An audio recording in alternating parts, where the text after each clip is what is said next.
The point of the research panel this year is that the industry, the digital place-based media industry, is beginning to enter a maturing stage. And I know that sounds sort of like, oh my God, it's not going to be fun anymore. But it's going to, as long as you guys are here, it's going to continue to be fun. In fact, think about it as we're entering the maturing stage. We're just in adolescence. So what's more fun than that? But the one difference between this industry and most adolescents I know, or maybe recall having been, these are adolescents who do their homework. And in the media industry, homework often has a lot to do with research. So we want to take a little bit of time now to review with you some of the research that's available, some of what's been learned from the research, some things about where the medium fits in to the agency buying and planning process, and the role that research plays. We published the first audience measurement guidelines 3 years ago now. It seems like just yesterday. And since then, dozens and dozens of networks have been measured each year, all to the same DPAA standard. So that gives us a good degree of comparability and the ability to really transact business. Arbitron and Nielsen, represented here today, are among the leading researchers measuring digital place-based media. And what we're going to ask them is to share with us some things that they have learned in their years of measuring this medium. It's interesting to say that, years of measuring this medium, that might surprise you. What is interesting, what's new about the value of the medium? And we're fortunate to have Paul Lindstrom, the Senior Vice President of On Location Media at Nielsen, with us this morning, as well as Neil Bonner, the Customer Research Manager at Arbitron. This is their beat for both of them. So they're experts, and they're going to share some very, very interesting findings with you in just a minute. Another thing that happened on the research sphere is reaching a new level, not just having the kind of currency type data to enable you to transact business, but also having planning data so that the digital place-based medium can be viewed in its rightful context, not just as part of another medium, but its own medium with its own attributes and its own strategic purpose in a media plan. And one of the things that helped that is because last year, this medium was finally introduced to MRI, to Monroe Mendelssohn, to Simmons, and now in the field with Scarborough. Also available through the third-party processors, IMS and Telmore. So it's just like any other medium, available for planning purposes and to be viewed, again, on its merits. And we're fortunate, again, this morning to have Laura McDaniels, Director of Strategy at the Walmart Smart Network for the Walmart Smart Network at the Martin Agency. That's a really long title. And Teresa LaMontagne, Managing Director of Analytics and Insight at MEC. And they will be able to share with you some insights about where this medium fits into the planning process, just beyond buying. So what I'd like to do is get going and ask Paul to come up and share a few ideas with you.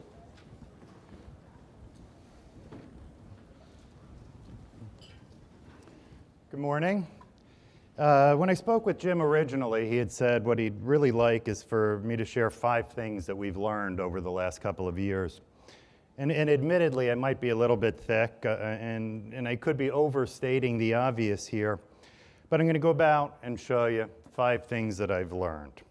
So if we can switch to I got the first one. See, I told you a little bit thick here. To start with, measurement in this area is not as easy as it seems.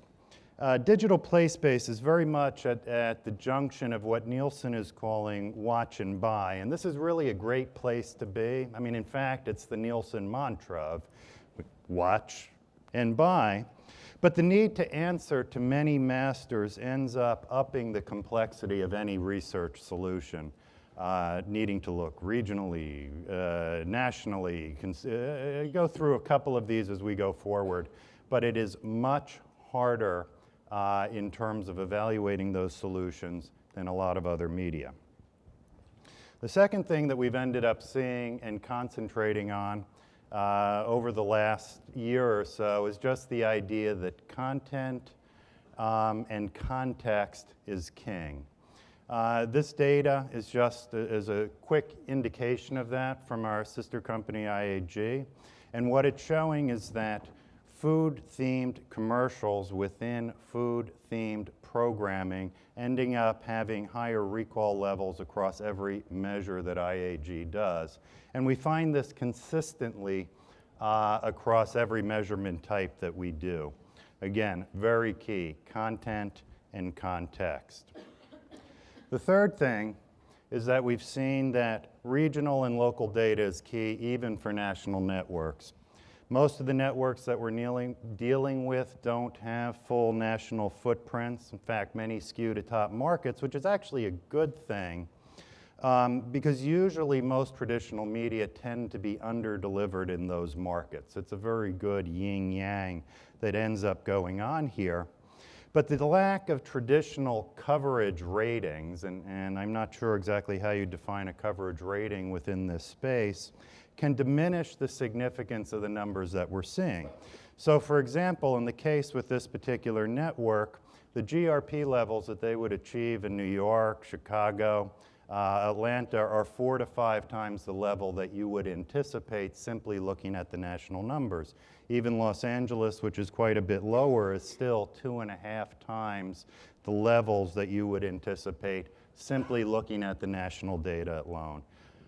For this reason, we are going to start doing, on a limited basis, just top markets to start, but local market reports within this space.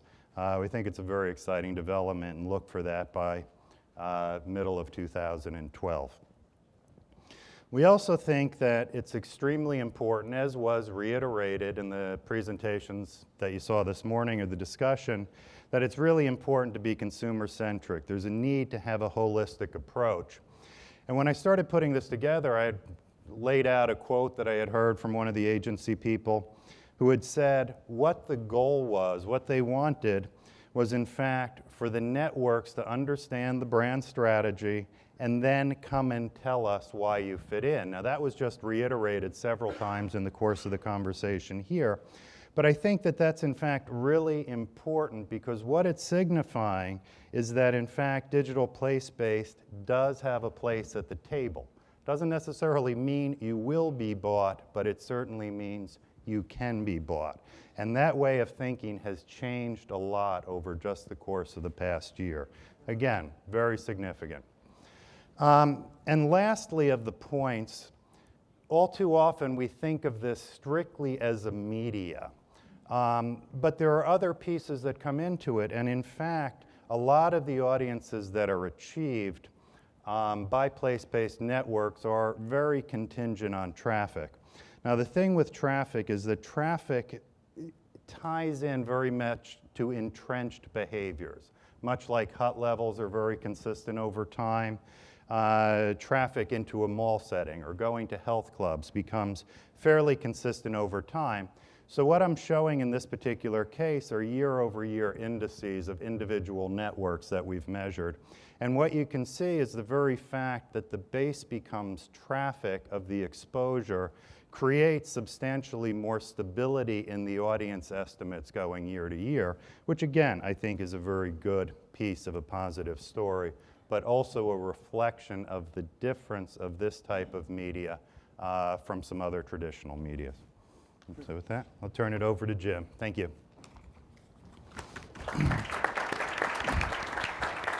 Thank you, Paul. So it's interesting that we're starting to learn some things about this medium. It has its own characteristics, it has its own set of benefits, and that's really worth thinking about from either just how you carry this medium around in your head or how you position it to sell, how you think of it in a planning opportunity. Well, let's ask Neil Bonner from Arbitron to come up and share some of what they've learned. Neil? These are the height requirement for the research. I'm not sure how that happened. The perspective that we took and formulated in our presentation was more from the end user perspective. I think Paul addressed some observations that we certainly share, the need for local measurement. That trend is certainly playing itself out. We have certain tools, they have certain tools for being able to do this. I think the way that the consumer is engaging with these screens, we see very similar observation as Paul does. So what I wanted to, we call these the big three. In our pitches to a lot of our clients, I think each network in the digital place-based arena is really unique and different. And so as you know, the DPAA has done a fantastic job of setting standards for how we're going to measure these networks. We're finding as we really dive into and work with these clients, they're very unique and different. So one of our goals in working with these clients is to make sure that those can be communicated to the brands and to the advertisers. So I think that's going to be a consistent struggle as we see even in the short term and long term. How do you balance standardization and harmonization versus the uniqueness of these various networks? The other piece is too, and I think Paul would agree, we're finding that you need multiple touch points to measure the space. And we struggle with that on a regular basis. There's multiple examples of research that we use, whether it's syndicated services, quasi-syndicated services, or the custom work that we do with clients. And I'll talk a little bit about this in a minute, but I think what we're finding is finding those right touch points, getting the right context for determining how you measure these networks. The other thing, and I promise I didn't coordinate my presentation with the agency folks, but the notion of brands driving the research, we're finding that increasingly more. Certainly, there were the brands asking a lot of questions, but the level of scrutiny that the brands are placing on the research, I would say twofold, certainly in the past year to 2 years. We'll share some examples of that later, but really the direction of audience metrics and what those are and how you interpret those are really being driven by the brands. What I wanted to do, I'll kind of just touch briefly on, I mentioned these touch points, but we look at 4 different areas. The local consumer research, both from a syndicated and quasi-syndicated perspective, national trending data that we look at on a regular basis, again, looking at different ways we can track the consumer in terms of what they're doing. The audience measurement piece, traditional audience metrics that we typically do on a custom basis and working with our clients, and then ad effectiveness. So we feel fundamentally that without the ad effectiveness piece, the audience metrics really don't have the appropriate context. So we like to bridge those in terms of providing the full solution. Now what I will do, I won't spend time on the Scarborough piece, but the benchmarking that we do, and we track over time, we've done this study for about 14 years, but we look at people's exposure to networks in an out-of-home environment. And where you see, we see progressive growth, I think, and I have a statistic a little bit later, but the growth has been pretty steady over the past 5 years. Some of our clients that we're working with, they're constantly adding screens, constantly adding new networks, and this is reflective in the consumer's perspective in terms of how they're consuming this medium. One of the observations that we find is finding that right metric that the brand is going to accept and embrace. So we've typically asked the question, have you watched or been exposed to a digital screen? And the metric that we've used historically has been this exposed, but is that truly someone who's watching it and is really engaging with that content? So we're really experimenting with a couple different metrics about how we find that right approach so that network can demonstrate their value to the advertiser. So there is this difference between the exposure and being watched. And the last piece I'm going to leave you with is this notion of ROI. We do a lot of these studies. I think that we're probably known for the ad recall studies, but getting a sense of how people are engaged with the content once they're exposed to it. From our national trending data, just as an example, 63% of those who watch a digital screen in the past recalled seeing an ad. That's substantially higher than it was even a couple of years ago. 28% of those who saw an ad have ever made an unplanned purchase of the item. So whole series of metrics, again, that the DPAA provides guidance for. We're using these, incorporating them, and we're learning a lot from this. Thank you. Thank you, Neil. So some interesting and powerful benefits of the medium. So let's take our focus off the medium itself and think about how the medium fits into a broader planning context. And let's start with by asking Laura McDaniels to come up and share some insights from in-store and at home. Thanks. I think the thing that is sort of most unique from my perspective about digital out-of-home planning is that I come from a creative strategic planning background, and in that environment we work mostly with sort of static identities and static understanding of human behavior. So one of the things that the creative world has worked into the strategic planning process is an understanding of where the consumer might be on the path to purchase. And that does add some element of variability into the whole equation. But if you move forward to understanding exactly what's happening in a closed loop, Ideally, all digital place-based advertising vehicles function as closed-loop systems, which means that we, as an industry, have total control over what messages we're sending out to a screen at any given time. So we can target media to literally down to a single screen.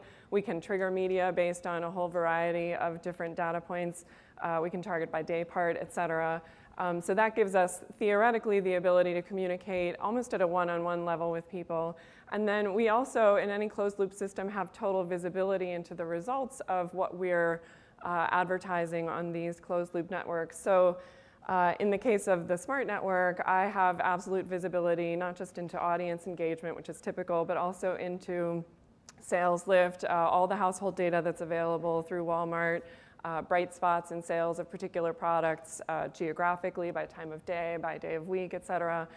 And so that creates an environment in which what we really need to understand is not so much demographics, which again is the traditional model for creative strategic planning, but psychographics on almost a minute-by-minute basis. So instead of just understanding that I'm marketing something to a 25-year-old Caucasian female with 2 kids who lives in Scarborough, New York, I want to understand that I'm marketing this same product to 25-year-old Caucasian females with 2 kids who live in Scarborough, or fill in the blank of the place, but who also happen to be in a good mood between 7 and 10 a.m., who really hate grocery shopping or whatever. If we can fill in all of that information about what they're thinking and feeling during specific times of day, in specific areas of the country, in specific parts of the store, then that really takes us to a whole new place in terms of planning this medium. Great. Thank you, Laura. So kind of, again, pulling the focus back a little bit more and thinking in terms of the strategy and reaching people in life context. You'll hear more about that this afternoon. So let me bring up our 4th panelist, Teresa Lamontagne, to talk a bit about the planning process and how the heck do you get in there anyway?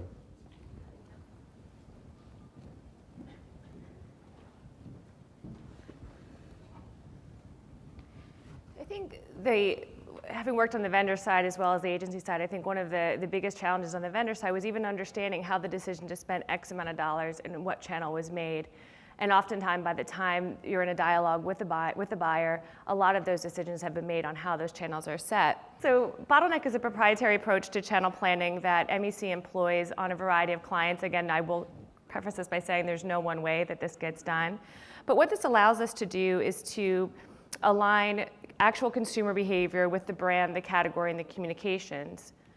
What that enables us to do then is get some key outputs so we can start understanding brand switching and understand the purchase pathway for a particular product, understand the relationship that a consumer has with a brand to see if there's any barriers that we might need to overcome there, how to grow that. What are the barriers to purchase? Because essentially we want to find the apertures of when we can connect consumers with a message to drive purchase. What we'll talk about today is how we evaluate what we call touch point power scores. So when you look across, I just did one of these the other day for a client, and we had there's about 36 touch points that they're evaluating, or different media channels. We might have market mix modeling on 4 or 5 of them, but we still need a mechanism to put all of them on the same page and evaluate the value of each of those touch points. So we'll talk a little bit about that.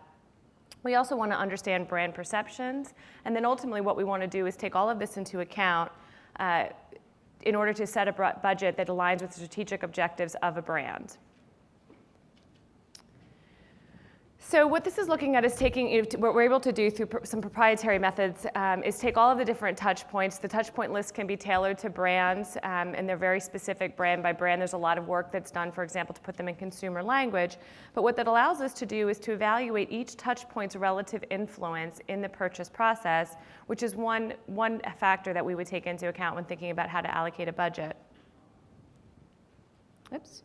So when we think about evaluating, we also want to impact versus reach, right? So in budget setting, you really want to balance a couple things. You want to balance your costs or your reach as well as your effectiveness of a channel. So a channel, for example, may be very, very effective, but have very small reach and a very high cost. So you would want to take all 3 of those factors into account.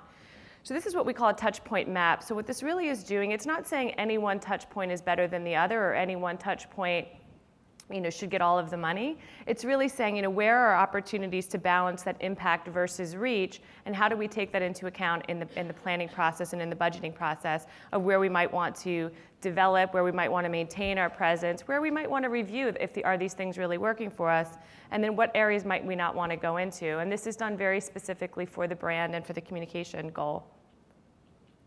Then what that allows us to do is we talked about it's a balance of reach or reach potential, cost, as well as effectiveness.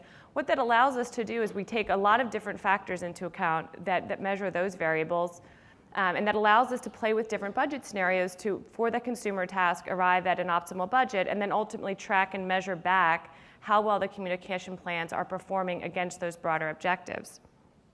Because at the end of the day, while in the buying process, when you get into very tactical decisions about this execution or network versus that execution, you still need a way in the planning process to pull everything up and evaluate things on a very even playing field, and that's what the proprietary bottleneck work allows MEC to do for our clients.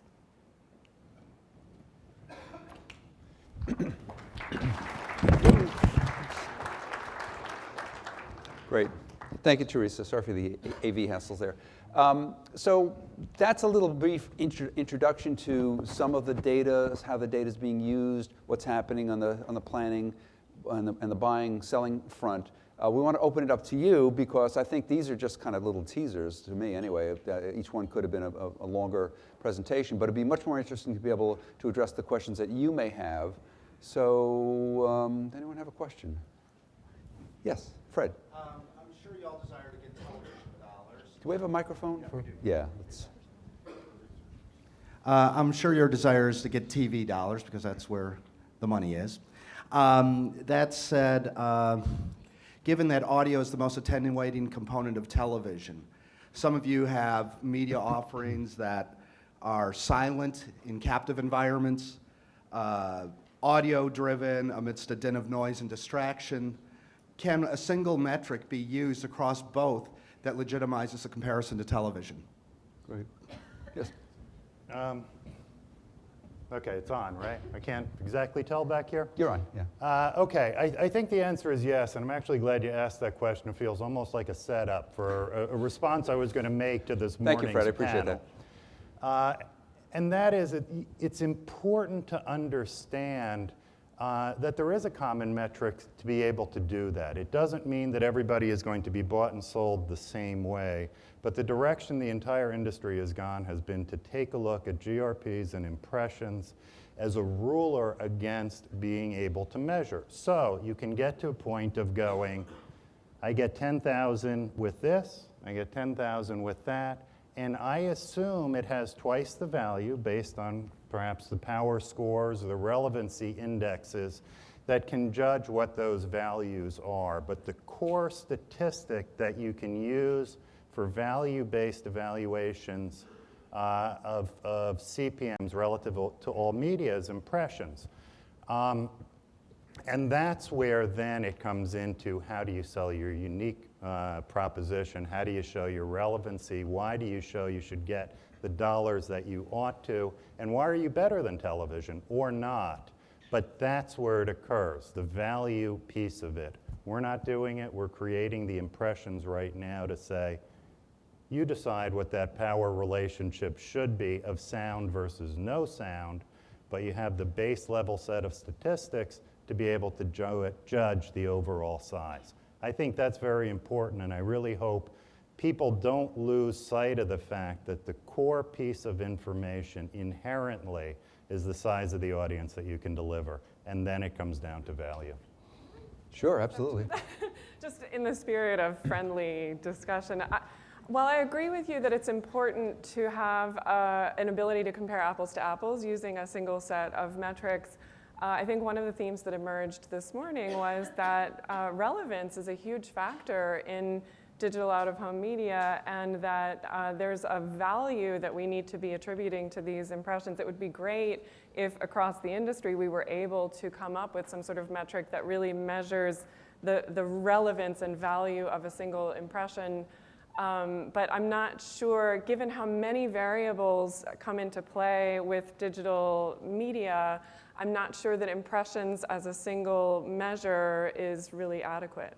Well, just to wrap up on that, the whole thing that I'm saying is it's not enough as a single measure for exactly the reasons that you're talking about. But if you're in a spot where I've got 50 people here and 50,000 there, the score on the relevancy is only a small piece of that. The two have to be combined, and I absolutely agree.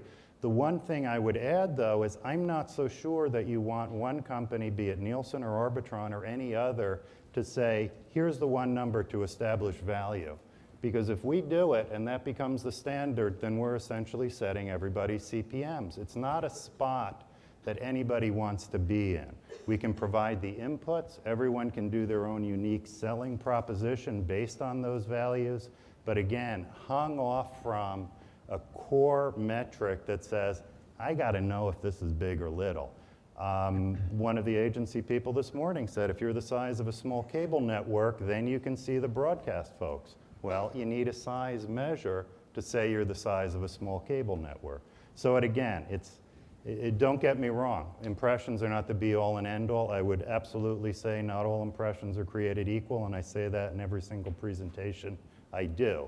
But impressions are the core piece, I believe. What would you like to see, Laura?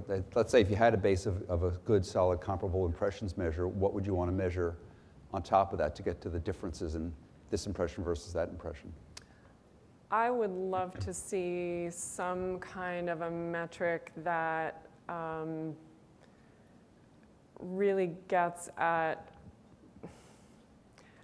effectiveness by evaluating, in the case of the smart network, there are probably 15 different variables that help to determine whether your piece of media on the network is going to be effective or not. And those variables have to do with the product, the time of day, the location, all kinds of different things. So I'm not sure that it would be great if everyone in this room locked the doors and just revealed our proprietary information so that we could even figure out what that metric would be. Yeah. Teresa, from a planning perspective, when you think about what would work in your systems, what would you want to see? I think that, unfortunately, it depends. And I think so what might be the way we go about evaluating it for one advertiser might be very different than we would for another advertiser, because the objectives might be different of the marketing campaign. So one advertiser might be have a very small, very niche audience where being able to, not to plug Captivate, but being able to target specific industries in the office building, there's a high value on that. Another advertiser might be looking at a much broader target audience and would think about that very differently. So I think it would be very challenging to have a sort of one-size-fits-all. I'm more inclined to agree that the companies like Arbitron and Nielsen and Walmart and the vendors can provide us with a lot of information and allow us to sort of look at that to evaluate the different opportunities. But if you were going to advise a poor, rising, emerging digital place-based network, that now let's say we've got kind of impressions kind of under control, got good measures out there of impressions, we want to bring you more of the story of our value, what should we bring you? Everybody's trying to make products at the end of the day, so I still think ROI is key. I think that it's very difficult for some of the smaller media channels to, when you're doing a macro sort of mixed model or ROI study, it's very difficult to measure a lot of the smaller networks. So I think a lot of the smaller touch points have, and I don't mean that you're smaller, but as opposed to the broadcast TV industry, it's very difficult to measure that. And so I think that showing that it can drive business results for advertisers certainly helps. Right, ROI is good. Yeah, what about you're collecting recall measures, and do you think that provides a gauge of value, and is that adequate? Or? Yeah, it does. I think we get a lot of questions from our clients about, well, compare us to a broadcast network or compare us to some other standard that you can look at. A lot of the research that we're doing now is actually making some of those comparisons. One of our clients was looking to target cat owners as an example. And what they were looking to do was compare how many people are cat owners relative to another standard, which was the Animal Planet. And we found that, that the visitors to that particular venue, there was a higher percentage of cat owners than there were at Animal Planet. So they're demonstrating, again, in pure numbers basis, they're going to lose that argument. But they've got them captive, they've got them at this location, they can distribute the content to them. But their idea is very targeted. If you want to target this particular demographic, you're able to do so. And do you think I'm sorry, Paul, you want to say? No, go ahead. I was going to ask Just I whether you wanted think to- the composition of the audience is, I think, a theory that we've all kicked around for years and maybe never proven. Does the composition of the audience suggest that the medium or the vehicle or the venue is more impactful? And that's what we ask ad recall questions. We ask questions about are you likely to purchase, how soon are you likely to purchase, and the challenge is always making those comparisons against other media. So asking someone, if you're watching television, how likely are you to purchase a particular product? It's not a great comparison. So we provide some normalized data as we can, but I think a lot of the statistics will stand for themselves. If we can compare them against some other metric, we do the best that we can. In other cases, it's typically common understanding. You going to add something, Paul?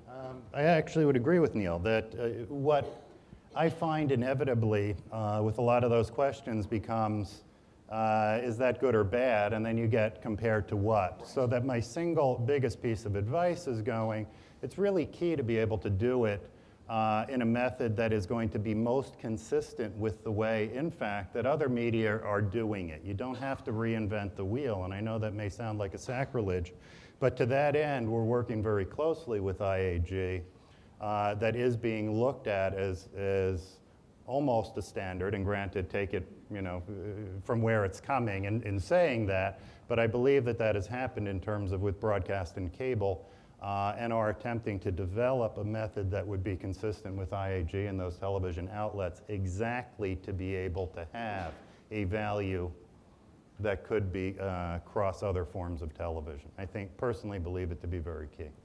Good. That's very interesting. Now maybe we should try to answer Fred's question, which was vehicles with audio or without audio. Do we have any observations about that, or how would you crack that question? I can only give you, it's not completely anecdotal, but I've done work where we've done measures on what I call top-of-mind recall. I won't go through all the details of how it's done. We don't have enough time right now. Very good measure. But we ended up measuring differences in those recall levels between people who were exposed to the ad and people who were not exposed to the ad. And then we split the people who were exposed to the ad into those people who did it where they got the audio versus where they didn't. And as you'd expect, the people who didn't get the audio didn't have as high levels as the people who did. We fully expected. I can't completely dimension what that difference was, but it was significant. But what was interesting is that, in fact, there were still significant increases in top-of-mind recall where it was an audio-based commercial, meaning it was designed to be sound and motion where the people weren't hearing the sound. So there is value there, just clearly not as much as the other two. Laura? I would agree. Our fundamental measure of success on the smart network is purchase. If people buy the product, then we consider that a success. And we have screens both with and without audio in the store.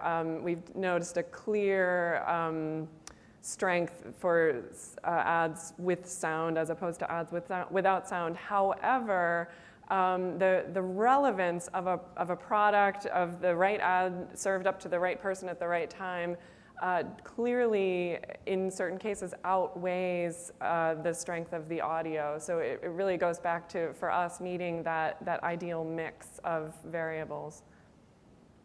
Neil? We're kind of the audio people with PPM and our ability to measure that. So we've done a lot of laboratory tests in this regard, but I think Laura's point is absolutely right. Like the underlying factor in recall is really the nature of the creative and the relevancy. Clearly, other things being equal, if you look at audio versus non-audio, audio ad's going to perform better. And the degree of that really is going to depend on the campaign. But I think we found that the nature of who you're targeting, the relevance really drives the recall piece. Yeah. Let me ask one last, do we have any more questions? That's a good question, Fred, thank you. I have one more question, and then we'll be out of time. But there's been a lot of research over the last couple of years, mounting research from Nielsen, from Arbitron, I mentioned MRI, and Mendelsohn, and Simmons, and Scarborough coming soon. Has something emerged in the last year or two that's kind of opened your eyes in a way from an agency or agency media perspective or a research company perspective that has sort of changed the way you think about the medium? There's something different now. Short answer. For me, absolutely. It's touch points research, which kind of lays surveys over top of MRI data, so you know every 15 minutes what people are thinking, feeling, doing, what media they're interacting with, et cetera. It's amazing. I think obviously the Nielsen screen report was a huge step forward. We talked earlier, Jim, about having it up in IMS and being able to look at it with the other channels. So I think as it's developed and just more information has become available, I think a lot of the work Nielsen and Arbitron are doing on the measurement front helps people, one, understand how to best use the channel, and two, understand how effective it is for them, have helped tremendously. Gentlemen? I'll just mention a quick point. From my perspective, the scrutiny by which that we're looked at with all of our research, like historically, we've never found brands and our agencies really diving into our methodology. Spending a lot more time doing that. We constantly evaluate new capabilities that we can bring from a measurement perspective in doing so, but I would think the level of engagement on part of the user is definitely different than it was even last year. Okay, last word. I think what's been terrific has been some of the fusion work with MRI that we've done and other pieces, Mendelsohn, et cetera, where we've been able to take a look and document the underdelivery that's occurring by people who are using these venue types. And I think it will allow, ultimately, for people to be able to take on a brand level basis, reach and frequency, and see the real impact of this media that I think is going to be a game changer. And that's just the tip of the iceberg right now, but it's coming. Let me just close by saying this is now a very well-measured medium. It's amazing the progress that's occurred in the past 3 years. This industry has measurement assets pretty much like any other medium that's decades older. And if you're not aware, I would invite you to chat with any of our panelists or check for yourselves and find out all of the tools that are available to you. So I want to thank our panelists and thank you for your attention.